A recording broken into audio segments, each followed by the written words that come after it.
시작해도 될까요? 네. 중대실환 수술 치료 약물 비용에 대해서 좀 시작을 해볼 텐데요. 내용이 좀 어렵습니다. 내용이 어려워서 조금 이해가 안 되시면 바로바로 질문을 해주셔도 괜찮습니다. 질문 있습니다. 네네. 그 다른 회사에도 헬스케어가 있는데 네네. 그게 이제 우리만 신한만 이게 하고 있는 게 아닌지. 아, GC케어에서요? 네, 네. 네네, 맞습니다. 네, 그러면 이제 계약자 수도 계속 많아지고 네네. 그렇게 되면 나중에 그런 거를 이제 힘들어지지 않을까 이런 의미를 갖고 있는데 혹시 네. 거기에 대한 사실 GC케어가 그 헬스케어 서비스 업체 중에 가장 큰 업체고요. 간호사 수가 가장 많고 그리고 인력이 가장 많아요. 그래서 사실 좀 유명한 보험사의 헬스케어 서비스는 전부 다 GC케어에서 운영을 하고 있기는 합니다. 예. 뭐 그런 걱정 안 하셔도 돼요. 예, 그게 아니고 네네. 의사가 네네. 시간에 할 수 있는 한계가 있잖아요. 진료 예약이요? 네. 그런 거는 뭐 걱정을 안 하셔도 되는 게 저희가 병원과 협력이 되어 있어서 협력센터를 통해서 예약을 하는 거라서 저희가 환자를 많이 예약을 한다고 해서 저희를 더 늦게 해주는 그런 게 아니라 오히려 더 빨리 해주거든요. 환자를 많이 보내기 때문에 진료 예약을 더 빨리 해주기 때문에 뭐 그런 거는 전혀 아닙니다. 네. 빠른 진료, 네. 전화를 고객님이 할 때 네. 고객님이 알고 있어야 되는 무슨 개인 정보가 있나요? 뭐 본인이 본인은 전화번호를 알아야 돼요. 아니요 그런 건 아니고요. 그냥 뭐 전화번호, 이름 이렇게 조회하시면 되는데 만약 스페셜 케어 서비스를 이용을 하신다라고 하면 중대질환을 진단받은 건 증명을 해주셔야 돼요. 그래서 뭐 검사 결과지, 조직 검사 결과지, 진료 의뢰서 이런 것들은 저희한테 보내주셔야 돼요. 그런데 그걸 보낼 때 약간 나이 드신 분들은 팩스 이런 거 못 하잖아요. 그 사진 찍어서 저희가 링크로 보내주시면 되거든요. 그래서 중대질환 서비스를 받으실 때는 진단을 받은 건 저희가 확인을 합니다. 네. 질문 있으실까요? 네네. 피보험사의 비보자와 직계 존비속이 네. 이용 가능하다고 했는데 네네. 그거는 어떻게 증명을 해주세요? 가족관계 증명서를 받습니다. 아, 예. 또 질문 있으실까요? 네. 그럼 시작을 해볼게요. 일단 그 어떤 암 치료비가 궁금하세요? 우리나라에서 제가 간암은 준비를 했다가 지금 빠져 있는 상태입니다. 시간 때문에. 일단 중대질환 진단을 우리나라에서 국가암검진으로 진행을 하고 있는 게 5개 암이거든요. 근데 그 중에서 자궁경부암은 제외하고 폐암을 포함시켜서 오늘 한번 시작을 해보도록 하겠습니다. 근데 본격적으로 시작하기 앞서서 건강보험을 좀 알아야 돼요. 건강보험은 국민이 가입하고 있는 사회보장제도죠. 모든 국민이 가입한다 보시면 되고 집 근처에서 진료비 영수증을 한번 보신 적이 있을 수 있는데 영수증 보시면 어디 큰 병원을 가든 작은 병원을 가든 크게 급여와 비급여로 나뉘고요. 또 급여 항목은 일부 본인 부담금, 전액 본인 부담금으로 나뉩니다.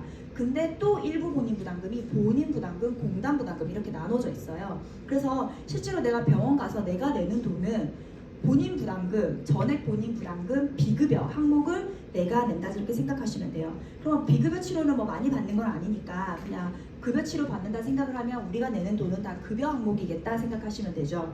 그러면 이제 급여 항목 중에서 일부 본인 부담금은 공단에서 그냥 내가 내는 돈이에요. 본인 부담금은 내가 내는 돈, 공단 부담금은 공단에서 내주는 돈이죠. 근데 여기가 이제 가장 중요한 게 진료비 부담을 낮춰주기 위한 목적입니다. 그런데 급여 항목인데도 전액 본인이 부담하는 경우가 있습니다. 어떤 경우일까요? 급여인데. 어떤 경우냐면 건강보험 체납하시는 분들, 그 다음에 내가 삼성소유병원 진료를 보려면 1, 2차 병원에서 의뢰서나 소견서를 가지고 가야 되죠. 그래서 그 1, 2차 병원에서 받은 의뢰서나 소견서를 저희한테 보내주시면 저희가 상급종합병원 예약을 빨리 해드리는 거거든요. 그런데 그 서류를 가지시지 않고 그냥 무조건 큰 병원 갔다 그러면 건강보험 혜택을 받을 수가 없습니다. 이런 경우는 거의 없겠죠. 그러면 비급여 항목은 우리가 이제 알고 있는 그 비급여인데요. 우리가 뭐 치과 보철료, 시력교정술, 성형수술 이런 것들의 비급여라고 생각을 하시잖아요. 근데 중요한 건 그게 아닙니다. 급여 항목인데 급여 기준에 따라 비급여로 적용이 되는 거예요. 그러니까 내가 어떤 치료를 하고자 하는데 그 치료가 나라에서 정해놓은 급여 기준에 맞으면 내가 급여가 되고 나라에서 정해놓은 급여 기준에 맞지 않으면 내가 비급여가 되는 거예요. 그래서 같은 치료를 하더라도 사람마다 금액이 다를 수가 있거든요. 비급여 항목은 병원마다 금액 차이가 있습니다. 그러면 우리가 본인 부담금이 그냥 내가 내는 돈이다라고 보면 되는데 그럼 본인이 얼마나 부담하냐? 입원하면 개인이 20%를 본인이 부담합니다. 근데 큰 병에 걸리면 입원해서 치료할까요? 대부분? 아니죠. 통원 치료가 대부분이에요. 입원은 수술할 때 정도 입원합니다. 그러면 이제 외래 진료가 주 치료인데 외래 진료 보면 요원은 30%, 병원은 40%, 종합병원은 50%, 상급 종합병원은 60%를 본인이 부담을 해요. 그럼 내가 별로 큰 병이 아닌데 상급 종합병원 가서 60% 본인 부담하면 안 되겠죠. 그러지 말라고 상급 종합병원 60% 본인 부담하는 거거든요. 그러면 암과 같은 중대 질환에 걸리면 어디 가야 될까요? 상급 종합병원에 갈 수밖에 없죠. 그래서 생겨난 게 산정특례제도입니다. 이게 뭐냐면 개인이 5%만 본인이 부담을 하는 거예요. 총 진료비에. 그래서 5년 동안 요건 혜택을 받을 수가 있고요. 뭐 중증 질환자나 뭐 화상 환자도 받을 수 있는데 5년 동안 혜택을 받을 수 있는데 5년 뒤에 치료가 안 끝났다. 재발을 계속하거나 전이가 계속해서 5년 뒤에 치료를 계속하고 있으면 계속 연장되는 개념입니다. 그래서 내가 이제 암 진단을 받고 교수님 진료를 한번 보는데 교수님 진료 한번 보는 비용이 얼마 정도 될 것 같으세요? 예상하면? 그래도 한 몇만 원 될 것 같잖아요. 그런데 환자가 내는 돈은 1,300원 정도입니다. 5%만 본인이 부담하기 때문이죠. 어떻게 등록이 되냐? 산정특례 등록 신청서를 의사가 써주고요. 이거를 이제 원무과에서 공단으로 제출해주고 공단에서 환자한테 됐습니다라고 문자가 와요. 그래서 뭐 환자가 뭐 챙기고 뭐 할 건 없습니다. 병원에서 알아서 해주는 거예요. 진료비 영수증 너무 안 보이는데 진료비 영수증은 제가 좀 사진 찍어서 보여드릴 텐데요. 왼쪽은 신장암 환자, 오른쪽은 자궁 내막암 환자입니다. 둘 다 그 처음 병원에 오신 날이에요. 삼성서울 아산병원인데요. 처음 병원을 온 날 당일에 검사 처방이 쫙 났습니다. 뭐 MRI, CT, 피검사 이런 검사 처방이 쫙 났거든요. 근데 보시면 신장암 환자는 총 진료비가 83만 원이었습니다. 그런데 본인이 부담을 한 게 50만 원 정도였어요. 그러니까 본인 부담률 60%죠. 아까. 그래서 60%를 본인 부담하셨고 자궁 내막암 환자는 총 진료비가 94만 원 정도였어요. 근데 본인이 부담한 금액이 4만 7천 원이었습니다. 5%만 본인이 부담을 한 거죠. 여기서 이제 뭐가 궁금하세요? 언제, 왜 차이가 나는지 궁금하죠. 어쨌든 같이 진단을 받고 큰 병원으로 온 초진인 상황이잖아요. 이 초진이 가장 중요한 진료긴 하거든요. 그러면 대부분의 암은 진단 받자마자 바로 산정특례 적용이 됩니다. 집 근처에 작은 병원에서는 잘 안 해줘요. 보통 큰 병원에서 해주거든요. 그런데 수술을 해봐야지 정확하게 암인 줄 알 수 있는 암들이 있어요. 그게 뭐냐면 신장암, 갑상선암 이런 암들입니다. 그래서 수술을 해야 정확하게 암인지 알 수 있는 암은 수술한 날로부터 등록이 돼요. 그러니까 수술비부터 적용을 받을 수 있는 거죠. 그럼 예전에 수술하기 전에 이렇게 막 50만 원씩 이렇게 검사비 냈던 거 그거 나중에 소급 받을 수 있을까요? 소급은 못 받습니다. 대신에 그 기간이 왜냐면 이때는 암인지 확실하지 않았잖아요. 그러니까 암인지 확실해야 되니까 대신 기간이 수술일로부터 뒤로 5년간 이제 연장이 되는 거죠. 근데 뭐 빨리 해주면 좋긴 하지만 어쨌든 그렇습니다. 그러면 항암제를 좀 알아볼게요. 암 치료 중에 가장 돈이 많이 드는 건 항암제입니다. 그래서 그 항암제가 어떤지 잠깐 살펴보면 1960년대에 1세대 항암제가 나왔어요. 우리가 생각하는 그 항암제예요. 노란 게 정상세포고요. 빨간 게 암세포, 파란 게 그 항암제입니다. 보시면 파란 색깔 항암제가 노란 색깔 정상세포와 빨간 색깔 그 암세포를 다 둘러싸서 공격을 하죠. 암세포 사멸의 효과는 좋았어요. 그런데 정상세포도 같이 공격을 받았어요. 그래서 이 1세대 항암제가 전신부작용이 있습니다. 정상세포가 공격받기 때문에 그러니까 부작용이 좀 심하다. 하지만 효과는 좋죠. 무려 40년이 지나서 2000년대에 표적항암제가 등장했습니다. 표적항암제 아시나요? 들어보셨나요? 2세대 항암제라고 하는데요. 40년 동안 연구를 했더니 암의 원인 물질을 찾은 거예요. 그게 이제 유전자 변이, 단백질 변이 이런 거거든요. 그래서 그 변이 물질만 공격을 하는 거예요. 유도 미사일 같은 거, ICBM 같은 거. 그러니까 변이만 찾아서 공격을 하니까 정상세포가 받는 손상은 좀 덜하죠. 그런데 암세포 사멸의 효과도 좋습니다. 그러면 근데 일반 항암제 1세대, 2세대 둘 다 내성이 생긴다는 단점은 있어요. 10년이 지나서 3세대 면역 항암제가 나왔습니다. 이 3세대 면역 항암제의 원리는 뭐냐면 우리 몸에는 원래 자연 살해 세포가 있어요. 하루에도 뭐 수십만 개의 암세포들이 생기고 있대요. 근데 그거를 우리 몸에 있는 자연 살해 세포들이 다 죽이고 있는 거예요. 이 암 환자들이 무슨 이유인지는 모르겠는데 내 몸에 자연 살해 세포가 일을 안 하는 거예요. 탁 멈춰 있어요. 그래서 그 멈춰 있는 브레이크를 풀어주는 게 면역 항암제입니다. 그러니까 원리가 어때요? 내 몸의 면역으로 암을 죽이는 거잖아요. 그러니까 암을 돕는 지원병 같은 거죠. 그러니까 부작용이 내 몸의 면역으로 암을 죽이게끔 하는 거니까 부작용도 적겠죠. 근데 내성이 잘 생기지 않는다는 장점도 있습니다. 그러면 이 1세대, 2세대, 3세대 항암제 중에 뭐가 제일 좋은 거일까요? 그런 게 아닙니다. 가장 중요한 건 제가 고객님들 만나면 선생님 저 돈이 많아서 비싼 약 무조건 좋은 약 쓸게요 이렇게 말씀하시는 분들이 많은데 1세대, 2세대, 3세대의 약을 잘 조합해서 쓰는 게 중요합니다. 무조건 3세대라고 좋고 1세대라고 안 좋고 이런 게 아니라 1, 2세대 조합하고 1, 3세대 조합하고 2, 3세대 조합해서 쓰는 게 현재 치료입니다. 그럼 유방암부터 시작을 해볼게요. 유방암은 여성암 발병률 2위, 1위는 뭘까요? 갑상선암인데 갑상선암은 이제 좀 암도 암이 뭐 괜찮은 거고 유방암이 정말 많은데요. 발병 연령이 정말 어려워지고 있습니다. 환자들 너무 많은데 일단 유방암을 내가 진단을 받으면 뭐 만져지거나 뭐 검진해서 진단을 받으면 이제 조직 검사를 하잖아요. 그럼 그 조직 검사를 어디서 해야 될까요? 조직 검사를 큰 병원에서 하려고 하시면 안 됩니다. 큰 병원에서 조직 검사를 하면 오래 걸려요. 암 확진을 받지 않고 큰 병원을 보면 그 명의는 예약을 할 수도 없지만 밑에 의사로 예약을 해도 조직 검사가 너무 오래 걸리기 때문에 집 근처에 유방외과 엄청 많거든요. 집 근처에서 조직 검사하고 그 확진된 걸 가지고 큰 병원 오셔야 됩니다. 그 큰 병원 오시면 이제 검사하죠. 유방 초음파 유방 촬영 다시 합니다. 2, 3만 원 정도고요. 유방 MRI 찍어요. 4만 원 정도. 그리고 간전이 폐전이가 많이 되니까 흉부부 CT 찍습니다. 3만 원 정도. 뼈 검사합니다. 뼈전이가 잘 돼서 10,000원에서 20,000원 정도 하고요. 폐 검사는 유방암 환자가 다 하는 건 아니고 좀 한 3기 정도 환자분들이 진행해요. 그리고 나서 체열, 심전도, 폐기능, 심초음파, 엑스레이 같은 기본 검사. 이 기본 검사는 내가 전신 마취가 가능한 사람인지 보는 거예요. 건강한 사람인지 보는 기본 검사 다 해도 5만 원입니다. 이 비용은 당연히 산정특 내 적용이 된 금액이죠. 이렇게 검사를 하고 나면 수술을 먼저 할지 항암을 먼저 할지 뭐 이렇게 결정이 돼요. 그러면 수술을 결정됐다라고 하면 유방을 살리는 보존적 절제술을 하면 2박 3일 정도 입원하고 비용은 350. 전절제를 해도 비용은 비슷하고요. 그럼 전절제를 하신 분들이 복원을 해야 되잖아요. 그럼 유방을 복원하면 그게 성형일까요? 아니면 치료일까요? 치료. 근데 60, 70대 되시는 분들은 전절제하고 나 복원 안 할래 하시거든요. 그럼 그분은 또 치료를 안 받는 건 아니잖아요. 근데 성형이라고 하기에는 좀 이상하잖아요. 뭐 예뻐지고 싶어서 하는 것도 아니고. 그래서 원래 유방 성형은 당연히 상급 종합병원 성형이니까 비급을 해서 엄청 비싸죠. 3천만 원 이상 있습니다. 그런데 나라에서 이건 좀 아닌 것 같은데 라고 해서 이제 부분 급여가 돼서요. 어떤 방법으로 복원하느냐, 뭐 뱃살로 하느냐, 등살로 하느냐, 실리콘으로 하느냐, 나중에 하느냐, 바로 하느냐에 따라 다르지만 어쨌든 복원 비용은 500에서 1,500만 원 정도 현재 듭니다.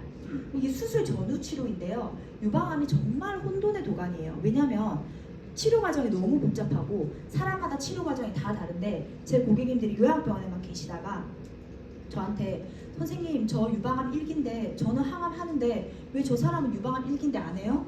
저 사람은 유방암 2기인데 항암 치료 안 하는데 왜 저는 해요? 막 난리가 나거든요. 완전 개인별 맞춤 치료다. 같은 기수라도 같은 치료를 하는 사람은 없다라고 생각을 하셔야 되는데 일단 일반 항암 치료입니다. 그러니까 1세대 항암 치료는 내가 유방암 2기 이상이면 거의 다 한다라고 보시면 돼요. 그러면 항암 치료 한 번 하는데 비용은 3에서 5만 원 정도고 몇 번 하느냐? 4번 하시는 분도 있고 8번 하시는 분도 있고 6번 하시는 분도 있습니다. 사람마다 다르지만 어쨌든 한 번 하는데 3에서 5만 원 정도. 근데 온코타입 검사라는 게 있어요. 이게 뭐냐면 내가 유방암을 이제 빨리 검진 잘 하시니까 1기 말에서 2기 초 정도의 진단을 받은 거예요. 그럼 이 사람 항암할까 말까 좀 고민돼요. 고수들이. 그러면 항암을 할지 말지를 고민되니까 암 조직을 미국이나 네덜란드로 보내서 이 사람이 항암하는 게 도움이 될까요? 안 될까요? 라고 물어보는 검사가 항암치료 확정 검사, 온코타입 검사라고 합니다. 요거 한 400만 원 정도 하는데요. 요거는 한 번만 하면 돼요. 그럼 교수님이 이거 검사 권유하면 다 해야 되는 검사이긴 합니다. 그리고 유방을 살렸다 내가. 요새는 다 부분 절제하는 추세거든요. 유방을 살렸으면 방사선 치료는 무조건 합니다. 방사선 치료 하는데 설계비, CT비 10만 원 정도, 그리고 한 번 하는데 2, 3만 원 정도의 비용이 들어요. 근데 방사선 치료는 보통 평균적으로 5번에서 28번 사이에 사람마다 다르지만 한 15번 정도 한다라고 생각하시면 되고, 월화수목금 매일 하고 토일은 쉽니다. 빨간 날. 그렇게 방사선 치료가 진행이 돼요. 그럼 항호르몬 치료입니다. 이 항호르몬 치료는 내 유방암이 여성 호르몬 때문에 생기신 분들이 있어요. 그러면 나중에 여성 호르몬을 차단해야겠죠. 차단해야 재발을 안 할 거 아니에요. 그러면 차단하는 약이 항호르몬 치료인데 이 약을 6개월 먹는 약값이 5에서 10만 원 정도고요. 이 약을 5년에서 10년을 먹어야 됩니다. 근데 내 유방암이 여성 호르몬 때문에 생겼는데 내가 3기예요. 그러면 호르몬제랑 버제니어라고 하는 표적 치료제를 먹어야 되거든요. 그런데 이 표적 치료제가 2년을 먹는데 한 달에 300만 원입니다. 그러면 얼마 정도죠? 한 7천만 원 정도죠. 근데 2기다. 내가 2기다. 그러면 이 약은 선택이 돼요. 비용은 똑같은데. 그러니까 제 어제 만난 고객님도 2기인데 비용이 너무 부담이 돼서 안 먹고 있는데 마음이 한켠이 항상 불안하다고 하더라고요. 그러면 내 유방암이 허투와 관련된 유전자가 변이 돼서 생기신 분들이 있어요. 근데 유전자의 변이 때문에 그러면 아까 유전자 변이랑 표적 치료제 쓰잖아요. 그래서 허셉틴, 퍼제타 같은 표적 치료제를 씁니다. 현재 허셉틴은 다 급여가 돼서 회당 5만 원인데 이제 좀 연구를 했더니 허셉틴이랑 퍼제타를 같이 쓰면 효과가 엄청 좋은 거예요. 그럼 의사들이 같이 쓰고 싶잖아요. 그런데 퍼제타가 보험이 안 돼서 한 번 쓰는데 300만 원이에요. 근데 그걸 18번을 써야 되거든요. 그래서 수술하기 전에 6번은 먼저 해야 돼요. 수술하기 전에 6번은 먼저 항암하는데, 그래 그러면 수술하기 전에는 디스카운트 해줄게 라고 해서 수술하기 전에는 한 번에 100만 원으로 디스카운트가 돼요. 그리고 수술 끝나고 나서도 10번 정도 더 써야 되거든요. 그건 다시 비용이 300만 원으로 돌아갑니다. 근데 이제 캐살라라는 약이 또 나온 거예요. 신약인데 이 약의 효과가 너무 좋은 거예요. 근데 또 이 약을 써야 되잖아요. 그런데 2022년 7월부터 이 약이 급여가 됩니다. 원래 그 전에는 비급여로 14번 쓰는데 14번 쓰는 비용이 총 7천만 원이었습니다. 그런데 2022년 7월부터 급여가 돼서 14번이 350이 됐어요. 왜 이렇게 빨리 급여가 됐을까요? 효과가 좋고 사람도 많고 우리나라의 건강보험을 재정을 투자할 충분한 가치가 있기 때문이죠. 너링스라는 약이 또 있습니다. 이 약은 유방암 초기, 1, 2기 초기이신 분들이 이 약을 쓰면 뇌전이 확률이 3분의 1%로 낮춰준대요. 그럼 이 약을 쓰시겠어요? 나 초기인데 근데 약값이 한 달에 400에서 700만 원이고 1년을 먹어야 돼요. 근데 어쨌든 비급여인데 왜 이렇게 400, 700 베리에이션이 클까요? 왜냐? 몸무게 곱해지기 때문입니다. 약 용량이 몸무게 곱하기. 그러니까 체중 관리도 지금부터 하시는 분이 있죠. 면역 항암제입니다. 한 3년 전만 해도 면역 항암제는 그냥 제가 임상 연구 중이에요. 그냥 임상 연구하고 있어요라고 했는데 지금 3주 금속 유방암에서 이 키트루다라고 하는 면역 항암제를 쓰면 효과가 또 너무 좋은 거예요. 써야겠죠. 근데 수술하기 전에 2,600, 수술 2,400만 원이 듭니다. 근데 이마저도 제약회사에서 너무 비싸니까 좀 환급해줄게 라고 해서 환급금이 포함된 금액이 2,400, 2,600인 거예요. 그러면 지금 너무 복잡하잖아요. 이게 도대체 뭐 어떻게 되는 거야? 보시면 제 고객님의 조직검사 결과지예요. 암 조직검사 결과지인데 에스트로겐이 여성 호르몬이죠. 에스트로겐이 파지티브다. 파지티브면 양성이란 뜻이거든요. 우리 코로나가 양성일 때 어땠던 거였죠? 걸렸던 거였나요? 안 걸렸던 거였나요? 걸렸었던 거였죠. 그러니까 에스트로겐이 파지티브다라고 하는 거는 내 암이 여성 호르몬 때문에 생겼다라는 뜻입니다. 밑에 보시면 헐2가 네거티브죠. 그럼 이 사람은 허투와 관련된 변이는 없다라는 뜻이에요. 그럼 이 사람이 허투와 관련된 표적 치료제를 쓸까요? 안 쓸까요? 안 쓰죠. 어떤 사람은 파지티브, 어떤 사람은 네거티브, 하나만 파지티브 다 다를 거 아니에요. 그러니까 다 다른 치료를 하는 거예요. 아까 여기 3중 음성 유방암 맨 마지막에 있는 게 이게 가장 악독한 유방암 타입이에요. 그 키투다 쓰는 거. 요게 어떤 타입이냐면 3주 음성이다. 그래서 에스트로겐, 프로게스테론, 허투가 다 네거티브란 얘기예요. 그러니까 다 네거티브이신 분이 이제 3주 음성 유방암이다. 그러니까 유방암 치료가 이렇게 복잡한 거죠. 사례 하나 보여드리면 헐투 양성 유방암입니다. 아까 그 허투가 양성이 되신 유방암 서울의 S병원에서 치료를 받았고요. 2기 진단을 받았어요. 수술하기 전에 T라는 항암제, C라는 항암제, H라는 아까 표적치료제, 허셉틴, 퍼제타 표적치료제를 합니다. 근데 표적치료제는 보통 항암제랑 같이 써요. 그래야 효과가 더 좋거든요. 그래서 TC라는 항암제, HP 그 표적치료제를 쓰고 백혈구 촉진제 맞고 해서 수술하기 전에 항암은 총 1,000만 원 들었어요. 아까 전에 그 퍼제타가 수술하기 전에 100만 원이라고 했잖아요. 총 1,000만 원이 들었고 또 우리 유방암 환자분들 요양병원 또 필수잖아요. 요양병원에서 쉬셔야 되니까 요양병원에서 3,800만 원을 쓰셨습니다. 그리고 수술은 전절제 로봇을 했어요. 이제 서울에서는 로봇도 하거든요. 1,500만 원 수술비가 들었고 수술하고 나서 또 항암을 해야 돼요. 1년 정도. 그 허셉틴 퍼제타 쓰면서 다시 3,000만 원이 들었어요. 그래서 2기인데 총 치료비가 9,000만 원에 교통비까지 해서 돈이 많이 들었습니다. 유방암인데 초기잖아요. 2기면 그렇게 돈이 많이 들어요. 근데 헐투 양성 유방암도 다 요 순서대로 하는 건 아닙니다. 여기서 이제 캐살라 쓰시는 분들도 또 있거든요. 다 다르긴 합니다. 너무 복잡하죠. 네. 다음은 대장암입니다. 대장암은 이제 남성암 발병률이 2위, 3위, 여성암도 한 3위 정도 돼요. 대장암 발병률도 점차 높아지고 있는데 대장암은 진단받으면 내시경에서 그냥 거기서 바로 조직검사해서 진단받고 큰 병원 오시잖아요. 큰 병원 오면은 위대장 내시경 다시 잘 안 합니다. 잘 안 하는데 어쨌든 2만 원 정도. 직장암은 직장 MRI 찍어야 되니까 5만 원. 흉부프 CT 찍습니다. 1만 원에서 2만 원. 팩 검사는 3기 이상일 때만 하고요. 10만 원 정도. 그리고 기본 검사 다 해도 5만 원 정도입니다. 구멍 내서 수술을 하든 계복을 해서 수술을 하든 5일 정도 입원하고 수술비는 350 정도입니다. 여기서 이제 로봇 수술이 등장해요. 로봇 수술 비용은 1,500에서 2,000만 원인데 제가 3년 전에만 해도 이 교육할 때 한 800만 원 정도라고 했었는데 로봇 수술 비용 막 계속 오르더라고요. 비급여니까 병원에서 이제 지네 마음대로 이제 막 올리는 거죠. 그러면 왜 로봇 수술은 비쌀까요? 비급여니까 비싸죠. 그럼 왜 로봇은 비급여일까요? 똑같게 구멍 내서 하는데 복강경은 급여가 되잖아요. 왜 로봇은 비급여일까요? 왜냐하면 복강경과 로봇 수술의 성과가 거의 비슷하기 때문입니다. 로봇 수술이 비싸다고 해서 수술을 더하면 재발이 더 잘 안 되고 더 깨끗하게 수술이 되고 이런 건 아니에요. 복강경도 로봇과 같은 충분한 좋은 성과를 내지만 로봇이 조금 더 우위에 있는 그런 암들은 있습니다. 그게 뭐냐면 대표적인 게 직장암이에요. 직장암은 직장이 그 항문이랑 가깝잖아요. 그럼 수술할 때 항문을 살려야지. 항문을 못 살리면 평생 변주머니를 차고 살아야 되거든요. 그러면 직장암 환자는 로봇 수술을 하는 게 항문을 살리는 게 조금 더 유리하니까 로봇 수술이 더 좋다. 예, 그래서 로봇 수술 많이 합니다. 그래서 로봇이 다 실비 되잖아요. 어차피 입원해서 수술하니까. 그러니까 뭐 실비 있으신 분들 로봇 하는 거고 나 비용 부담돼라고 하시면 꼭 로봇 수술 못해서 막 속상해하실 필요는 전혀 없습니다. 직장암 환자분들이 일시적으로 변주머니를 배 밖으로 일시적으로 뺄 때가 있거든요. 뺐다가 다시 넣는 수술이 보건술인데 요거는 한 50에서 100만 원 정도 합니다. 그럼 수술 전후 치료 보면 대장암, 직장암도 수술하기 전에 항암을 먼저 많이 하긴 하는데 어쨌든 항암 치료는 2기 이상이면 항암을 한다라고 보시면 되고요. 재발 방지를 위해서 하는 거고 주사 항암 전에 여기 쇄골 밑에다가 바늘 하나 삽입하는 게 케모포트라는 건데 요거 삽입 비용 15만 원 정도. 그리고 폴피리, 폴폭스라는 주사 항암제를 쓰면 2주 간격으로 12번 주사를 맞아요. 그러면 회당 8만 원.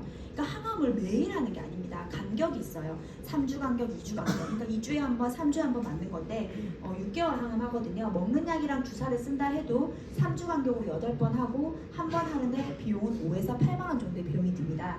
그러면 방사선 치료는요. 직장암 환자분들이 많이 해요. 수술하기 전에 항암이랑 같이. 왜냐면 항문을 살리려면 항암 방사선을 먼저 하고 수술을 해야 항문을 더 잘 살리기 때문에 그렇게 방사선 치료를 하는데 설계비가 CT 비용 한 5만 원, 회당 2, 3만 원이고요. 횟수는 28번에서 30번 합니다. 그래서 매일 월화수목금 하고 주말 쉬고 이렇게 하는 거죠. 그래서 한 달 반 정도 방사선 치료한다라고 보시면 돼요.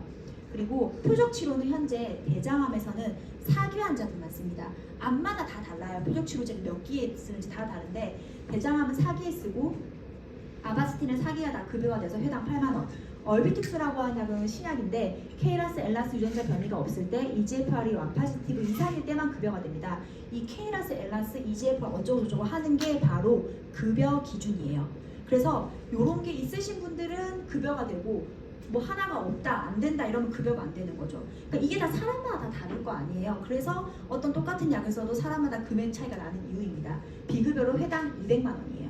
스티바가라고 하는 약을 현재 비급여로만 쓰고 있어서 회당 100만 원이고 어떤 약을 실패해야 2차 치료제를 쓸 수 있습니다.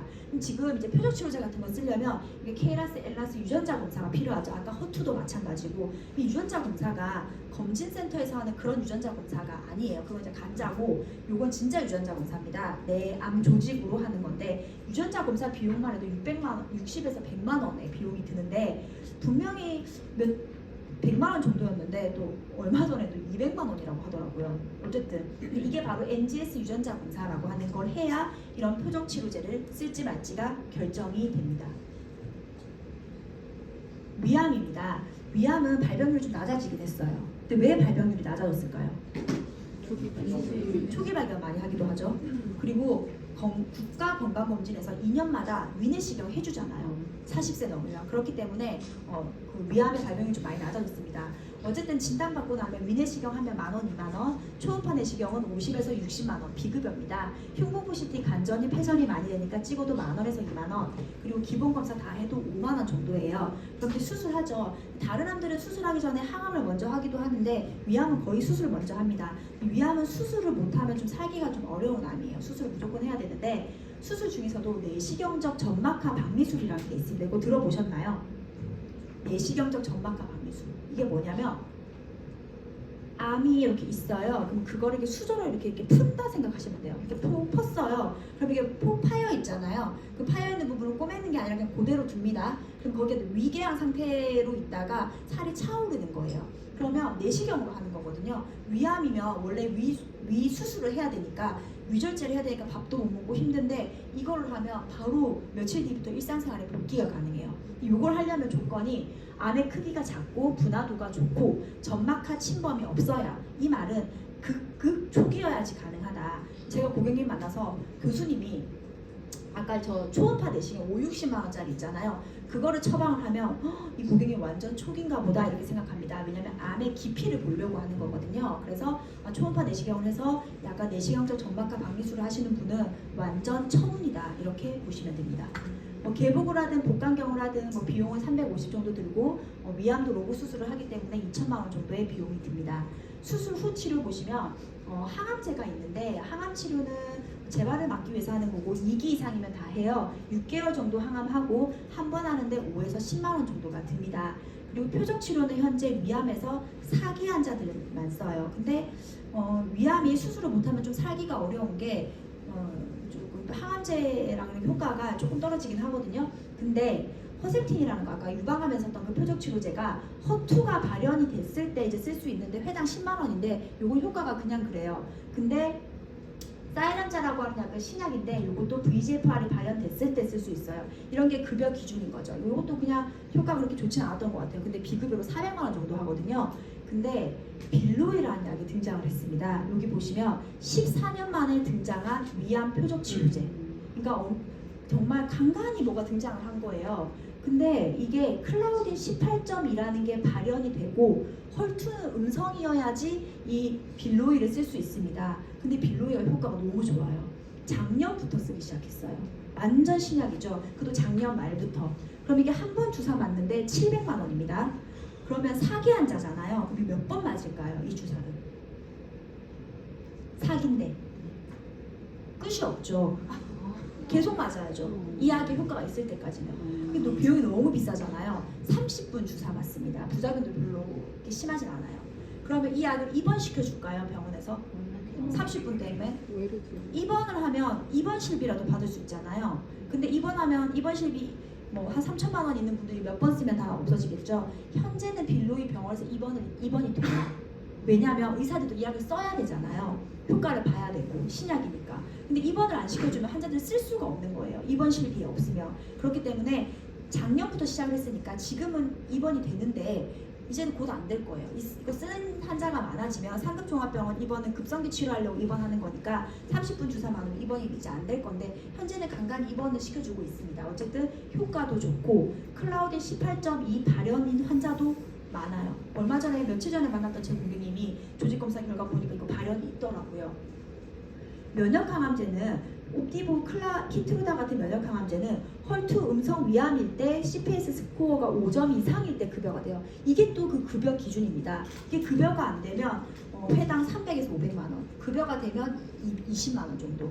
그리고 키트루다라고 하는 약은 사기 환자한테 1차 치료 때 쓸 수 있는데 250에서 550만 원인데 한 번 맞는데, 근데 2025년 12월부터 작년 말부터 급여 기준 설정에는 성공을 했습니다. 이게 무슨 말이냐?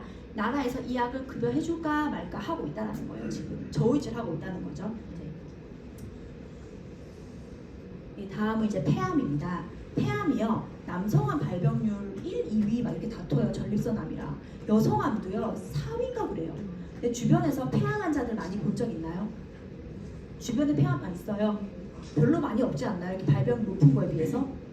왜냐? 빨리 돌아가시기 때문이에요. 폐암은 발병률은 높지만 생존율이 낮은 암인데, 그래도 요새는 저설량 흉부CT를 찍어서 폐암도 빨리 발견을 하고 있긴 합니다. 일단은 흉부CT 다시 찍고요 2만 원 정도, 기관지 초음파 내시경 50만 원, 뼈 검사 만 원에서 2만 원, 펫 검사는 이제 3기 이상일 때 하고요 한 3에서 5만 원, 머리 MRI를 찍습니다. 폐가 머리 전이가 잘 돼서 3만 원 정도입니다. 그리고 기본 검사 다 해도 5만 원 정도의 비용이 나요. 수술 가능하다. 럭키인 케이스죠. 수술을 하면 한 5일 정도 입원하고 250 정도, 폐를 열어도 뭐 한 일주일 정도 입원하고 비용은 350 정도. 이제 폐암에서 로봇 수술을 시작했습니다. 2천만 원 정도인데 폐암에서 로봇 수술했더니 환자들이 조금 덜 힘들긴 해요. 회복이 좀 더 빠르다라는 장점은 있습니다.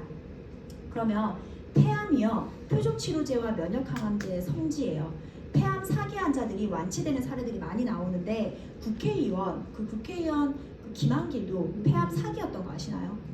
그런데 초창기에 면역항암제를 쓰고 완치가 됐죠.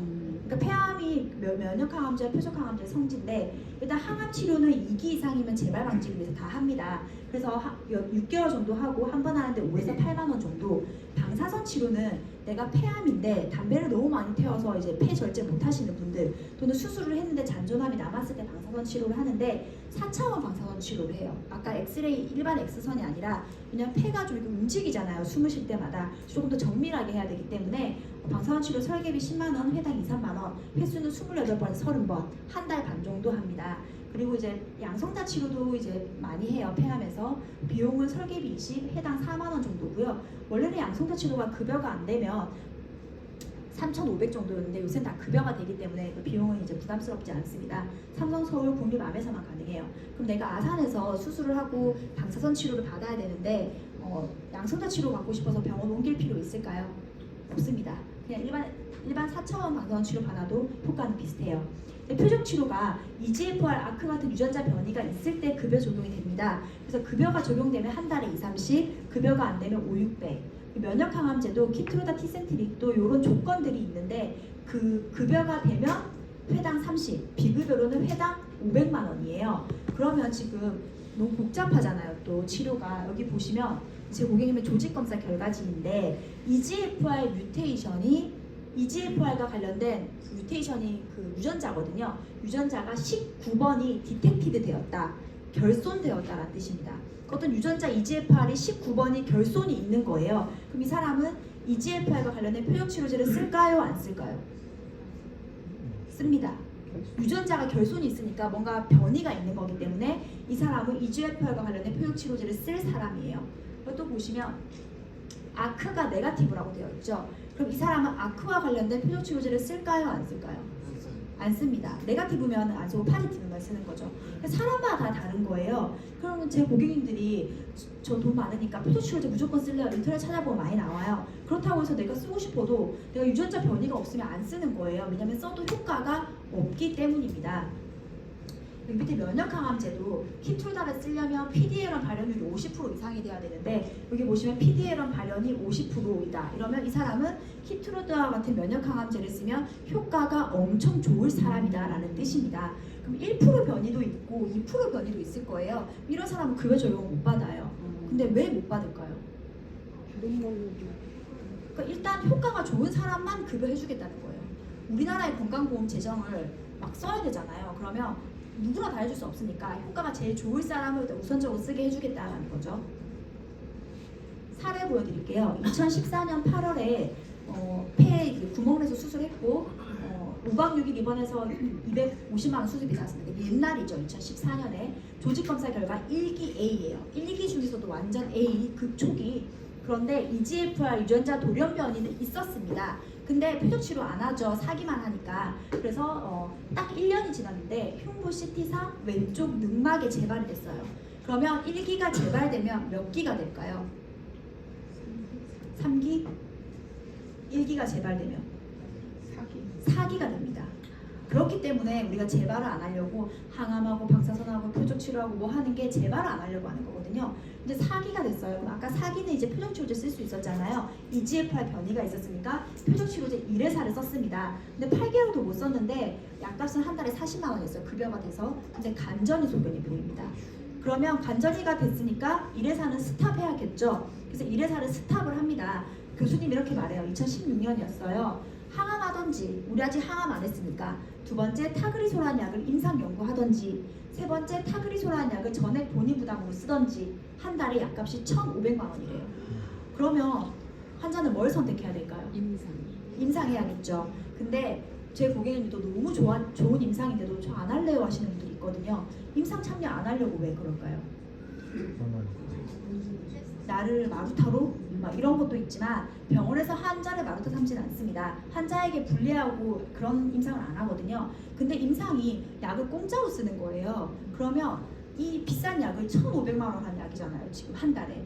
이 약을 공짜로 쓰게 해주려면 이 제약사에서 조건이 있어요. 아스트라제네카에서 만든 약이거든요. 그럼 지네한테 그 암조직을 보내서 지네들이 다 분석을 해서 이 사람이 타그리소를 써도 되는 조건인지를 확인하는데요. 그 확인을 이렇게 보내야 되잖아요. 영국으로. 그것까지가 빠르면 2주, 한 달 정도 걸립니다.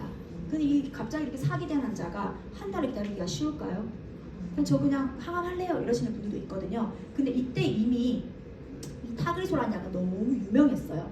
업계가 막 들썩들썩했습니다. 너무 효과가 좋으니까. 이 고객님은 너무 운 좋게 타그리소 임상 연구를 했는데요.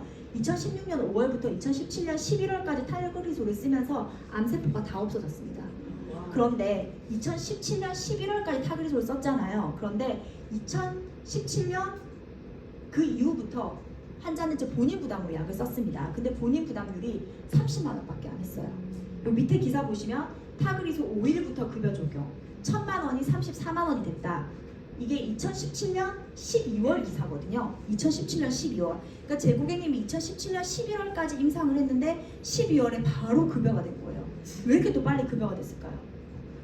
효과는 너무 좋고 환자는 많고 우리의 건강보험 재정을 투자하기 충분하다라고 해서 빨리 급여가 됐어요. 그런데 2019년 좀 이상한데 이렇게 2019년 1월 기사 보면 폐암 3세대 폐암 신약 타그리소 환자들끼리 사고 판대요.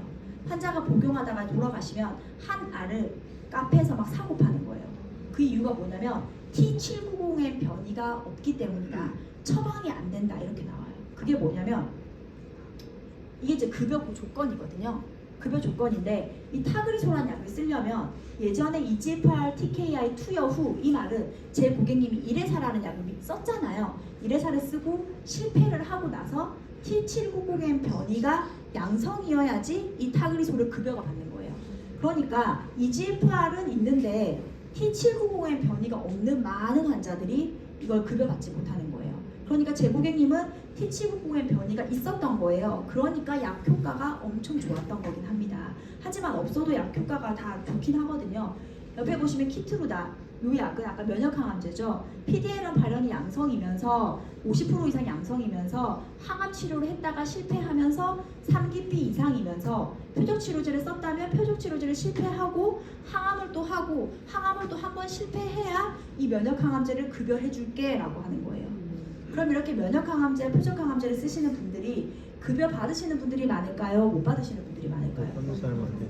그러니까 뭔가 딱 평균 내기는 어렵지만 제가 그냥 느꼈을 때 제 고객님들 봤을 때는 반반 정도예요.